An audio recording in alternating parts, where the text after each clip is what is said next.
Well, today, I'm going to talk to you about dating, and we're going to talk about how it fits into middle school, or doesn't fit in. We'll see how it goes. But turn with me in your Bibles to 2 Timothy chapter 2, verse 22. A lot of twos going on here.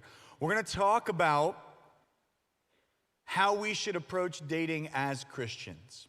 And as I talk about this sermon, you're going to be having a lot of things that influence the way you think about dating, whether it's your friends that have dated before, whether it's watching people that are older that have dated, or TV shows or movies about it. But I want us to, again, ask the question, what does God say about this topic? And just to remember how this fits into God's plan. We talked about God's plan for gender, how he made male and female. We talked about God's plan for marriage, how God made husband and wife. We talked about God's plan for sex, how it unites a couple that is married and brings life. And then we talked about last week parenting, how children come out of this. But we have to talk about the thing that also gets people married, which is dating. The Bible doesn't explicitly talk about it, but there are principles that we can and should take away on this topic. So let's read here, 2 Timothy chapter 2, verse 22. It's just one verse we're reading. It says this: "Run from anything that stimulates youthful lust, and instead pursue righteous living, faithfulness, love, and peace. Enjoy the companionship of those who call on the Lord with pure hearts." There's a short verse that Paul is writing to Timothy. And Timothy was a young man. To the best of our knowledge, he was single. And Paul is writing to this young guy. And he starts off with this almost awkward, you might think, opening sentence. He says, "Run from anything that stimulates youthful lust." What he's essentially saying is, hey, I don't want you to be led around by just desire or by your youth or by your emotions. Instead of just being dragged around by your emotions or how you're feeling, instead, he says, pursue righteous living. Live well. Live in a way that honors God. Pursue faithfulness. Pursue love and peace. And then he closes and he says, enjoy the companionship of those who call on the Lord with pure hearts. He's like, you should be close in good relationship with people that love the Lord and have good hearts. And we're going to talk today about how this simple verse has quite a lot to say, actually, about how we as Christians should approach dating. All right, so let's start here. Did you know that today, right now, more people in the world this year will get married through an arranged marriage than they will from a non-arranged marriage? Right now, over 50% of marriages that happen every year are actually arranged, where parents will come together and decide for their children who is going to marry who. I remember hearing this statistic and being shocked, like, no. This is like an old Bible thing, okay? This is an old Bible thing. Well, actually, dating is a very new concept. Back in the Bible, you'd have a story about someone like Isaac, where he's living with his parents and he's waiting on a wife, and his dad sends off a servant to go look for a wife. And Isaac's just sitting there chilling one day, and the servant comes back with a camel and a girl on top, and he's like, hey, found you a wife, here you go. That's how there was no swiping left or right. There was no like, do you like me, check yes or no. No Valentine exchange, just a camel and a girl, okay? Like, here you go. This is the girl you're marrying. Good luck. Hope you have a good life and everything like that. And that's how it happened back then. Except again, I shouldn't say back then, this is how it happens in some ways still to this day. For example, in India, 88% of marriages are arranged marriages. This is today. This is not back then. And there is certainly a way in which you can honor God whether you have an arranged marriage or not. But let's talk today about what's predominantly happening in our culture around dating. How can we date in a way that honors God? And when we wrap up the sermon, I'll give you my personal opinion on whether middle schoolers should date and how that should look, all right? So let's start here, how to date. The first thing we should do is we should honor God and honor others in our relationship. He says here, first, pursue righteous living. In everything that you do, you should say, am I pursuing God? And am I being loving? And am I practicing peace? And am I practicing faithfulness to the person that I am with? Colossians 3:23 says, everything that you do should be honoring and pleasing to God. Whatever you're doing, work at it with all your heart as if you're serving God and not people. So if you are going to date, you should do it in a way that honor and pleases God. It is not honoring and pleasing to God, for example, to lie in a dating relationship. It's not honoring and pleasing to God to say that you'll be faithful to someone, or, hey, we're just being exclusive, just the two of us, and then you cheat on that person. It's also not righteous, or it's not loving, or it's not faithful if while you're dating to the person, you're basically being selfish in that relationship, just seeking what you can get out of it. That's not honoring to God, and it's also not honoring to the other person. We need to ask the question, how can I go about dating for the purpose of honoring God and others? I had someone ask the other day, Barrett, what do you think the reason is that we should date? If you had to summarize the reason that we date. And I said, looked him dead in the eyes, and I said, well, the reason we date is because we're idiots. No, I'm kidding. I didn't say that. I said the reason that we date is to figure out if it's God's will for us to marry another person or not. The reason that you date is to figure out, is it God's will that the two of us should commit for the rest of our lives to be married, to be faithful to each other, and only to each other, to start a family, or are we not ready for that and we break up? I will also say this, every dating relationship that doesn't end up with marriage is not inherently a failure and is not inherently unhonoring to God. What I mean by that is a godly man and a godly woman can start dating, getting to know one another, seeing if it's God's will for them to be a couple. And then along the way, God reveals to one of them or even to both of them, you know what, this isn't what we're supposed to do. You know, we part ways. Maybe there's some hurt, maybe there's some pain, but you can still honor God and honor the other person by being honest with them in the way that you date and even break up. The goal of dating is not to marry the person you're dating. The goal of dating is to figure out, are they the person that you should marry? You tracking with me? Just because you're dating somebody doesn't mean, well, this is the person I got to marry. It means this is the person I got to figure out, are you right for me? And am I right for you? Because let me be transparent with you. I am blessed to be married. And I love being married. And it is both a wonderful blessing, but it is a challenge. It is difficult to do. And the person that you choose to marry matters. It matters. Because you're going to be with that person a lot. And you're not just picking a person to have fun with or a person to go to the movies or a person to just hang out with. You are picking a person to also fight with, to also fight alongside. You're picking a person to argue with at times. You're picking a person to go through the hardest days of your life with you at your side. And so you should honor God and honor others in the way in which you guys date one another. We also see that we should protect our hearts when we are dating. You should guard your heart with wisdom while you date. We see this in Proverbs chapter 4, verse 23. It says, guard your heart above all else, for it determines the course of your life. It's funny, the Bible says that we should guard our hearts and be careful with our hearts. And yet some people treat their hearts so carelessly. Let me give you an example. I have a 1.5-year-old daughter, Eden. She's super sweet, super cute, and she is also and I mean this with love, she's a monster, okay? She absolutely finds in every room she goes in what is the most expensive thing in the room and dangerous thing in the room, and tries to either break what is expensive or injure herself with whatever is dangerous, okay? She will, if you put her in a room, she's like a bloodhound. She will find whatever is expensive.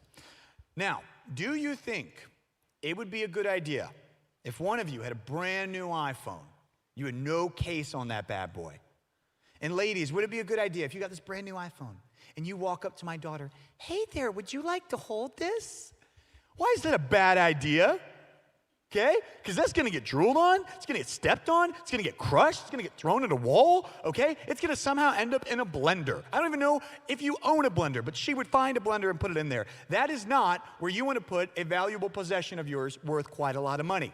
Now, track with me here. Your iPhone's important and valuable.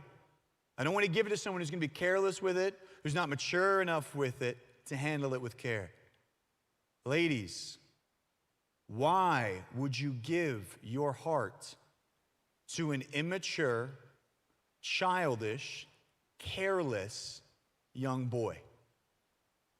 Why would you give something of such value and worth as your heart, as your emotions, as your feelings, to a selfish, careless, and immature boy? Because he might not handle that well. And this goes both ways. Gentlemen, why would you give your heart to a girl that is going to drop it on purpose, stomp on it, cut it into multiple pieces, bake it into a souffle, and feed it to you? Okay, why? What? Sorry, that was a little graphic. I'm sorry, okay? It's just like, I'm picturing like, she's like, like pulls it out of you, and then just like, like, why would you do that? Do not give it to a girl that is going to be cruel, or also to a girl that's going to be careless, not care about it. If I'm giving something of value to someone, it's like if you got a brand new Lamborghini and you're like, hey, let me just hand the keys to someone who's just going to be foolish with it. No, you want someone who's going to be like, okay, I'm going to get in, I'm going to slide in careful, I'm going to make sure I'm not leaving, I'm not even going to have a drink in here.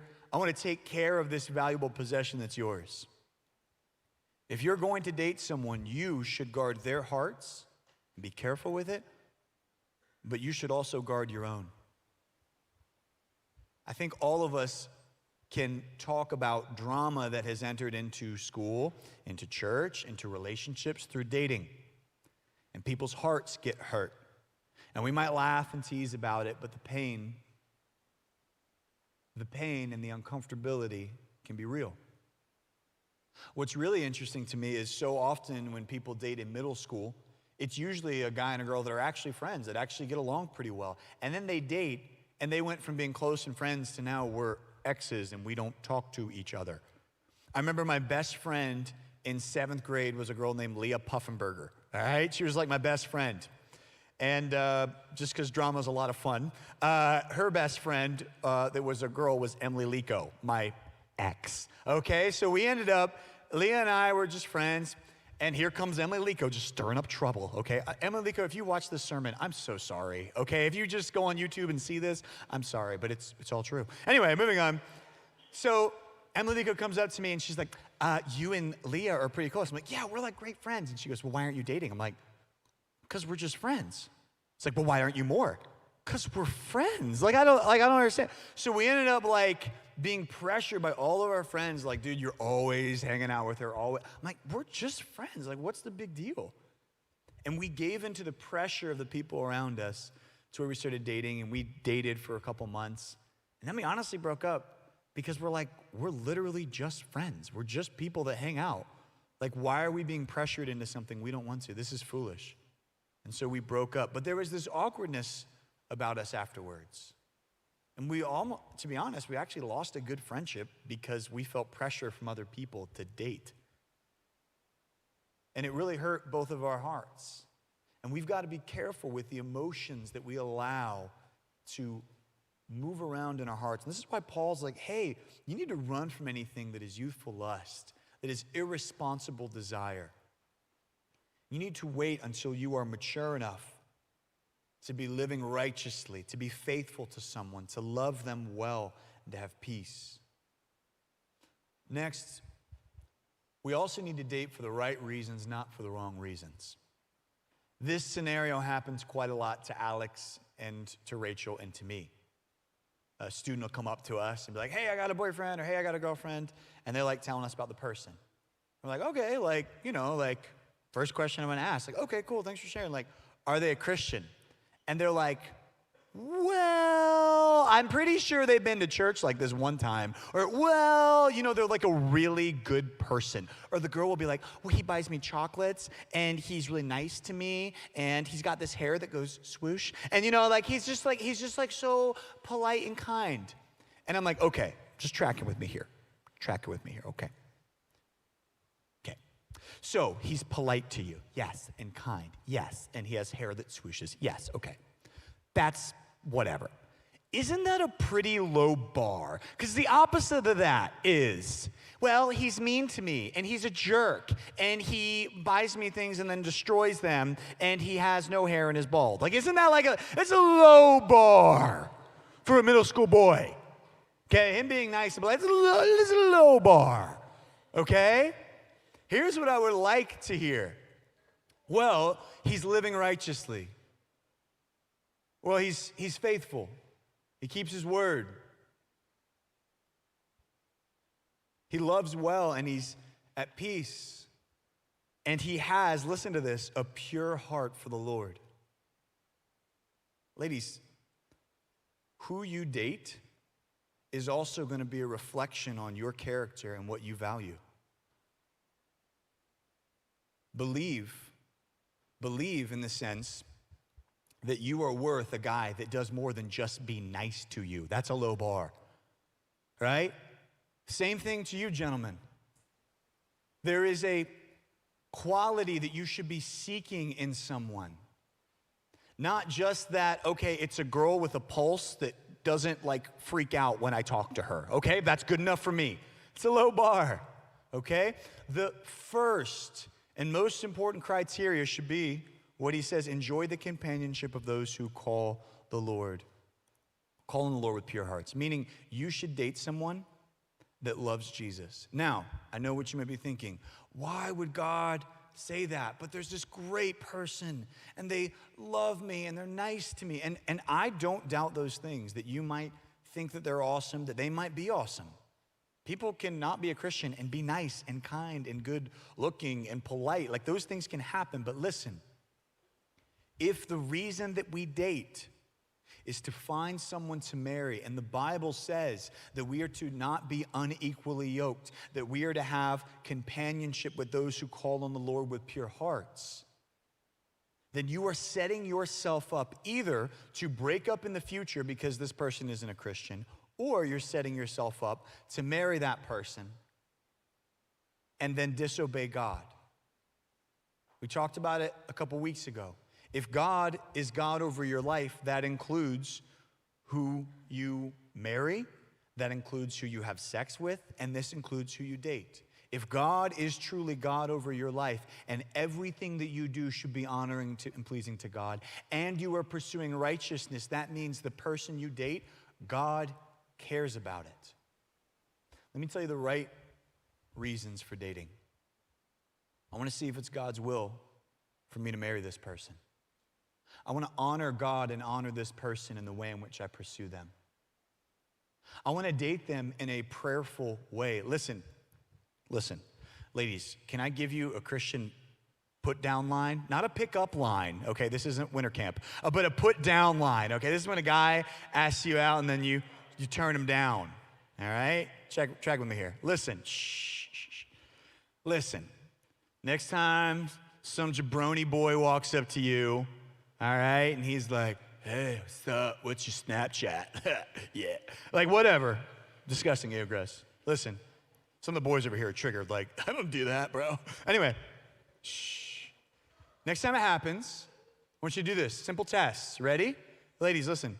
Next time a guy asks you out, or even if it's the first time a guy asks you out, listen, here's what I want you to do. Say, oh, well, thank you. That's very flattering. Have you prayed about it? And if he goes, nah. Oh, do you pray about the important things in your life? Oh, yeah, but you didn't pray about me. So you pray about the things that are important in your life, but okay, well, go away, talk to God, and then when maybe you think I'm important enough to pray about, then we can talk. But I think I know the answer. Maybe not that last part, but I'm just saying. Listen, ladies, if he's over here yeah, I pray for my Cheerios in the morning. He's praying about his Cheerios, but he's not praying about you? Immature little boy, go. Okay, I don't need your drama, little boy, in my life. All right? I don't need that. Get out of here. Listen, here are some wrong reasons people date. They're insecure and they want to know that somebody cares about them. They want to feel wanted. They want to feel connected to their social group. Oh man, other people are dating her. I feel like I should. And there's this social pressure to date. Other bad reasons. Well, some guys are like, well, I just want to feel good about having a girl that likes me and tell people that I have a girlfriend. And maybe they don't admit that to themselves, but if they actually thought about the reason, it's just to be able to tell people that they have a girlfriend, or a girl just wants a boyfriend, just to tell people, just to keep up. Ladies, you are not arm candy to impress other people with. And gentlemen, you are not just something to be fodder for gossip for a girl to just gossip about you or not. You're more important than that. If you're dating because of pressure from other people, if you're dating because you just want to feel better about yourself when you're insecure, you're not pursuing righteous living, you're not being faithful, you're not being loving, and you don't have peace. You need to first iron out your relationship with God, iron out who you are as a young man or a young woman in God, and then you can invite someone into your life and determine if it's time for you to marry them. Dating is no game because there are real people with real souls and real feelings on both ends. I've heard people say, well, we just date for practice or for fun. Is it really fun when you break up and you've ruined a good friendship or you've hurt someone's feelings? Why don't you play a game that's not going to ruin someone's day or life or heart? And I'll also throw it in there this. Another reason that people might date, and again, I'm expecting and asking for maturity on these topics. Another reason people might date is just because they want something physically from the relationship. And Paul says what? Flee from youthful lust. Flee from these things. If you're in a relationship and you keep pushing the physical boundaries of that relationship and going farther than you should, because remember when we talked about God's plan for sex, it is between a man and a woman who are husband and wife, who are married, who have committed to each other. But if you're dating someone and you keep pushing those boundaries, you either need to stop or you need to break up.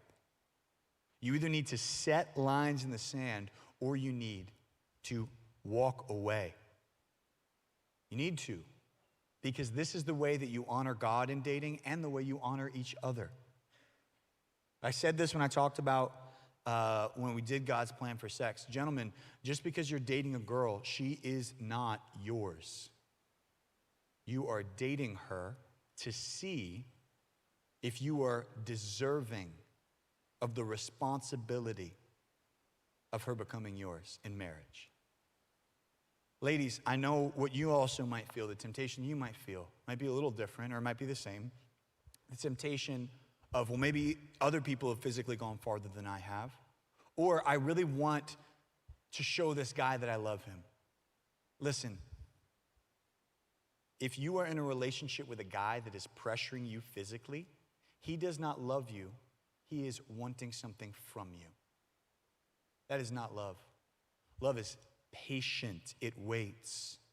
Love is kind. It does not demand its own way. Ladies, if you're in a relationship with a guy that is physically pressuring you, dump that loser, okay? You can clap now. Yes, dump that loser. Yes, okay? And again, if you need help with a good breakup line, Krista and Alex are in the back, okay? They got you, okay? They're gonna help you out, okay? Now listen, shh.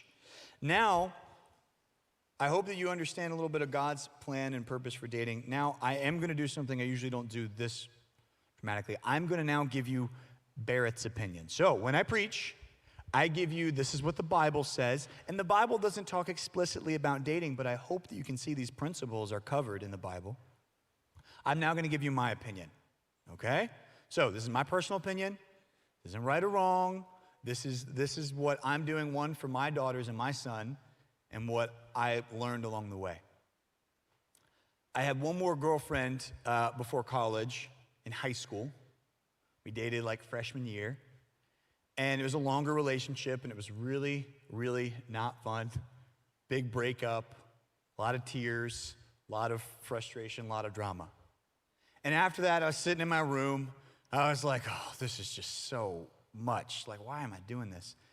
And I don't remember if it was my mom or dad, but I was talking to one of them about the breakup.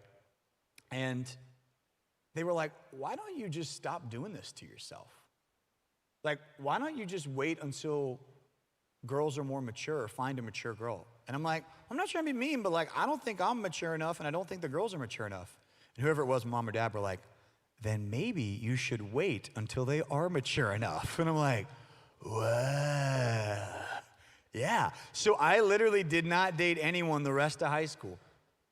Yeah, I had crushes. Yeah, I had girls like me or, girls that I liked. But I was so focused on the Lord, so focused on having good friendships, so focused on growing and not wanting the drama. And to be honest, I had great friendships. I had a better high school experience after that. Less drama, less stress, and it was awesome. Then when I got to college, even that first year, I was like, I'm not ready yet. I'm not ready for a wife. I'm not ready to look yet. So I waited. And then when I felt old enough, mature enough, wise enough that I could hopefully pursue someone in a God-honoring way and look towards marriage, then I was like, now I'm ready. So what does this mean to you as a middle schooler? Well, here's what it means. If you actually believe these things, that you should honor God in the way you date and honor others in a relationship, that you should guard your heart, you actually believe that you should date for the right reasons and not the wrong ones, you need to take a quiz internally in your heart and ask, am I really ready? And is whoever this other person that might be ready? Because if you don't have a good reason for dating them beyond, yeah, we like each other. Great, you won't in a couple months. You know what I mean? Like, well, then we won't like each other when we break up. Like, actually ask that question. Like, what's the purpose here? What's the meaning here? I don't want to get up here and say you should start dating at this age or that age, or you should or shouldn't date in middle school. I don't want to give those ultimatums. I will say, one, whatever your parents, if they have a rule, you need to honor their rule, whatever that rule is. But even if your parents are like, I don't care, date, whatever, that's fine in middle school. Just because you have the allowance to doesn't mean you should. You should ask the question, does this person love God? Am I going to honor them? Is this relationship going to be one that is pure and righteous and holy? Let me tell you, after making a lot of mistakes in my life, leading up, and in the dating scene, mostly when I was in middle school and high school, and stupid. But once I found my wife, and I met her for the first time, she wasn't my wife at the time. She was just a pretty girl that I met at Wegmans. And so I see her at Wegmans. She's sitting next to a friend of mine. And I walk up the stairs at Wegmans, that little upstairs area, and I just see her. And I'm like, I know where I'm sitting, right next to that girl. And so I walk right up to her. I sit down next to her. And the first thing I ever did was make fun of her for being a homeschooler. It's the first thing I ever did. My friend didn't introduce me to her. And I'm like, come on, help me out. So I'm sitting there and I'm like talking to this guy named Justin. I'm like, please stop talking. I want to talk to this pretty girl. And finally he stops talking and I hear them talking about how they're homeschooled. And I tease her about being homeschooled. And she's like, did you just make fun of me? Hi, I'm Barrett. And I introduce myself and that's how I work my way in there. But listen, the first time I asked her out, this is actually what I said, word for word. Hey, Catherine, I'm really impressed with who you are. I love seeing the way you do ministry. I love seeing the way you love the Lord. And I think that you are an enrapturing beauty. You are gorgeous. And I would love to take you on a date to see if it's God's will for us to be married. No lie, that is exactly what I said. Yeah, well, don't clap. I don't know if it's a good thing or not. I don't know if you should say enrapturing beauty. Now, I will say this. When I told her this, her eyes were this big, like this is crazy. And here's her response. This is a true story. It was pouring rain, I'm not joking. I had my jacket over her shoulders. And I said those things to her, and she looks at me and goes, thank you so much, you're fantastic too, but I have a boyfriend right now. So here was my response. Listen, some guys, when they get rejected, will insult the girl because they're hurt that she rejected them. They'll be like, oh, well, you're not that great anyway. It's really, really sad. But here's my response. I just said, okay, I'll wait. I took my jacket. I went back to my car.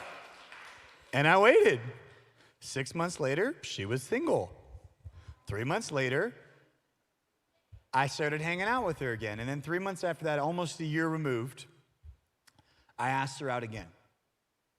We were hanging out. We were in my Jeep. It was the first snow of the year. And I had invited her to a party. She said she couldn't make it, so I rescheduled the party to a day where she could make it. I told all my friends, dude, this girl that I like, we know who she is. You've been talking about her forever.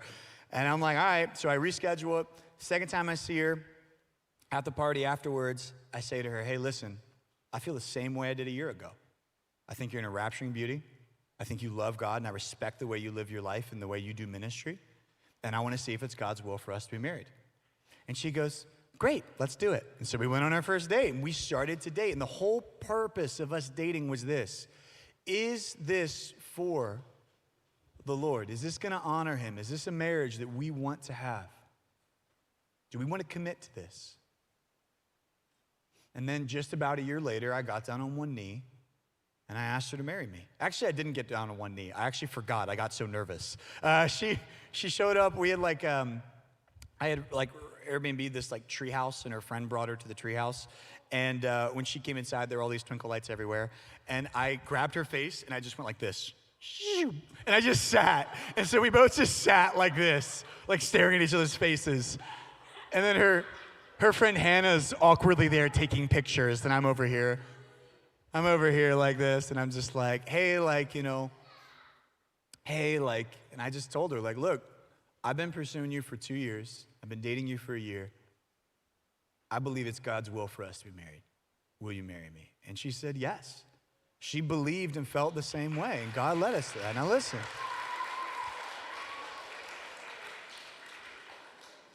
Listen. I have absolutely loved being married to her. Absolutely loved it. But there is an element in this where I sought to honor her every day that I dated her, and even the days before. The day I met her, I got her phone number. And when I got her phone number, I was absolutely crazy, and I'm not joking. I put in my phone that her name was Catherine, the really pretty girl I met at Wegmans. I'm not joking. So I got home, and I started praying about her and praying about whether, I should ask her out or not. God, what do you want me to do? And the first thing he checked me on was, you need to change her name in your phone. She's not just the pretty girl that you met at Wegmans. She's my daughter. She is a child of God, and you need to honor her and respect her. So that first day I met her, I got home, I prayed, and I changed her name to Catherine, daughter of the King. I wanted every time I looked at my phone and she texted me to remember that I should honor her as if she is the daughter of God himself, for she is. And I wanted to respect her with every text message, every time we hang out. I wanted to honor her because she was not just a girl I met at Wegmans. She was a daughter of God. Now listen, should you date in middle school? Well, ladies, ask the question, can you find a mature young man who is looking to find a wife, who is going to honor you, be faithful with you, handle your heart well, who is going to pray about dating you and pursue the Lord, who's going to respect your physical boundaries or not? Gentlemen, should you date in middle school? Can you find a girl after God's own heart? Can you find a woman who's looking for someone to start a life with, who wants to honor and please God in all things that she does, who will actually prioritize God over you in her relationship? If the answer is no, you can't find someone like that, just like my mom said, then maybe you should wait until you can find someone like that, or until you're like that, until you're mature enough for that. Here are the qualifications for my children to date, because I've got kids and they're too young to date, but I've already thought it through. Number one, if my daughters want to date, here's what has to happen. They have to bring the young man who wants to date my daughters to me, and I will interview the young man. And if he's too scared to meet with me and talk to me, then he's too much of a coward and a loser to date my daughters, okay? So go home, bye-bye, okay? If you're not willing to sit with me and talk to me, If you're not willing to sit and talk to me, then you're not mature enough to date my daughters. Go home. Bye-bye. I don't care how swooshy his hair is, okay? Don't care. But he loves me. Well, then he's cowardly in his love. Come talk to me. Bring it on, okay? Then I'm going to sit him down, and I'm going to simply ask him these questions. 1, do you love God? And are you a Christian? Tell me your testimony. Explain your relationship with Jesus to me. Then the next question I'll ask him is, why are you dating my daughter? What's your intention? What's your reason? 3rd, are you going to, in dating her, protect her heart and protect her physically, where you would give up your life to protect her? You might think that's too intense. You don't realize the gift of my daughters. And I don't want a cowardly young man to take out my daughter who isn't willing to risk his life and give his life to protect her. I don't want him. He has no business dating my daughters. Then the 4th question you might think is the most awkward. I think it's one of the more important ones. What are your physical boundaries going to be with my daughter? You going to hold her hand? You going to kiss her? You going to go further than that? And I'm going to ask him, do you believe in sex before marriage? Because if he is uncomfortable talking to me about that, then I can't trust him to honor my daughters. Now you might say, well, what about your son? Same thing applies to him. If he meets a young girl and he wants to date her, first he's got to let me know that she is a Christian, she loves the Lord, and then he needs to go and talk to her father. Ask the same questions. Go before and say, hey, look, I'm a Christian. I will honor your daughter. Here are the physical boundaries I'll keep with your daughter. And I don't say this without having done it myself.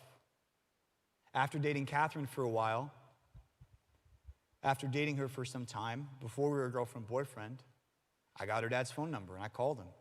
And I said, hey, I like your daughter. I respect her. I'm a Christian. I want to see if it's God's will for us to be married. I want any advice or blessing that you have to offer us. I pray that you pray for us in our dating relationship. And I promise to physically respect your daughter. And he agreed to that. And we dated. And when it was time to marry her, I also talked to her father and asked for his blessing. See, there's intentionality. We're bringing God into this. And I encourage you, if you are not ready to do those things and you can't find someone who's ready, then don't date. I don't care if your parents allow it or not. You decide. You honor God. I don't care whatever peer pressure your friends put on you, because the thing that you might feel uncool or left out of the loop for not doing now is maybe the thing in a couple of years where you'll look back and cringe and be like, I can't believe people were doing that. Can you believe how stupid we were back then? What if you start practicing that maturity before? So I hope that you recognize the Lord loves you. I hope you recognize that I love you. But I hope that you also, if it's God's will for you to be married, pursue it in a way that honor and pleases God.